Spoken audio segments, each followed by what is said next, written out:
el motivo por el que unos países se han confinado más que otros tiene que ver no solo con el virus, que es el mismo en todos lados, sino con la capacidad para sobrevivir a sus propias contradicciones sociales y económicas. Si en España hubiésemos tenido disponibles 400 o 500 millones de mascarillas FP2 y 20.000 UCIs con respiradores incluidos, así como equipos de protección para los médicos, no habría hecho falta el confinamiento, o al menos no de forma tan dramática. Por ello, la pregunta correcta no es por qué nos hemos confinado, sino por qué no tenemos ese material disponible en nuestro país. Y la respuesta tiene que ver con las prioridades sociales, cómo se recauda el dinero, cómo se redistribuye o en qué se gasta. El confinamiento ha estado justificado no solo por el virus, sino porque el orden de prioridades en nuestra sociedad es esencialmente estúpido, cortoplacista. Gastamos nuestros recursos públicos en cosas que no nos hacen falta, por ejemplo aeropuertos sin aviones o estadios olímpicos sin olimpiadas.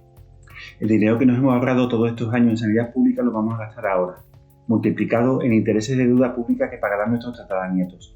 Que los futbolistas hayan hecho las pruebas antes que el personal sanitario responde a la pregunta de por qué nos hemos confinado.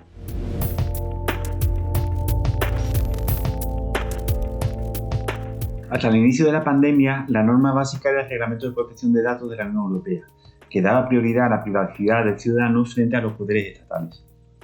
Sin embargo, este ha sido tácitamente derogado, o al menos suspendido, durante el confinamiento.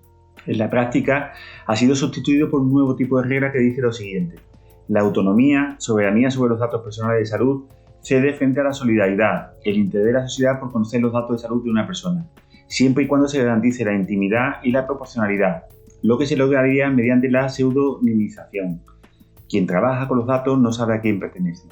Pues bien, esta regla debería incorporarse expresamente al ordenamiento jurídico, ya que es un cambio sustancial, una inversión en realidad de las reglas que regían la protección de los datos de los ciudadanos europeos. No digo que no sea necesario, sino que las reglas que rigen nuestro día a día deben explicitarse en una norma y pagar el coste en forma de prestigio ante la opinión pública que supone cambiarlas.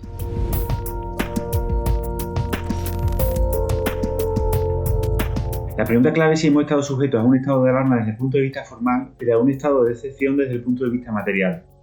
La diferencia entre ambas figuras es que en la primera el gobierno necesita la autorización del Congreso a priori, en el estado de excepción, o a posteriori en el estado de alarma. Y la segunda es que en el estado de excepción, cuando se pide autorización al Congreso, hay que establecer con precisión qué derechos se van a ver suspendidos. Pues bien, el gobierno ha optado por un estado de alarma que le daba más margen de maniobra. En resumen, hemos estado bajo un estado de excepción amparado jurídicamente por un estado de alarma. Hemos sufrido una inseguridad jurídica enorme porque muchas veces no se sabían cuáles eran las reglas acerca de qué se podía hacer y qué no.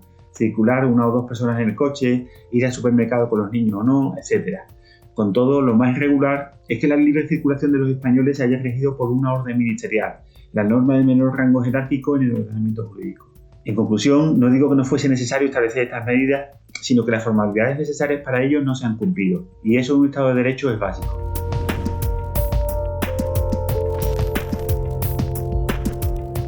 No es fácil contestar a esta pregunta porque se mezclan diversos factores. Por un lado, el ser humano suele estar en modo mágico por defecto, y razonar supone un gasto de energía al que todo el mundo no está dispuesto. El acceso a verdades supuestamente ocultas, el esoterismo, el sentimiento de comunidad de quienes siguen un discurso autoconsiderado marginal y perseguido, el lenguaje oscuro, etc., sigue fascinando a mucha gente. La verdad objetiva y demostrable es aburrida. Por otro lado, las pseudoterapias emplean técnicas muy sofisticadas para captar potenciales clientes, por ejemplo una neolengua, con expresiones como medicina alternativa, para farmacia, etc. E incluso han colonizado el espacio público, universidades, colegios de médicos. Además, hay un factor ideológico. Apoyar las pseudoterapias tiene un aire transgresor, antisistema, revolucionario incluso. De ahí que la homeopatía sea a la izquierda lo que el negacionismo climático a la derecha. También podemos hablar de un factor religioso. Las pseudoterapias sacralizan la naturaleza, por lo que es fácil conectarlo con el ecologismo y su encanto. Se olvida que, por ejemplo, para luchar contra la pandemia empleamos la biotecnología, vacunas, ingeniería genética, transgénicos, organismos modificados genéticamente, y no terapias naturales. Sin embargo, la realidad es que la gente prefiere una terapia o una vacuna que sea eficaz, pero no quiere saber de dónde viene. Y contra eso es muy difícil luchar.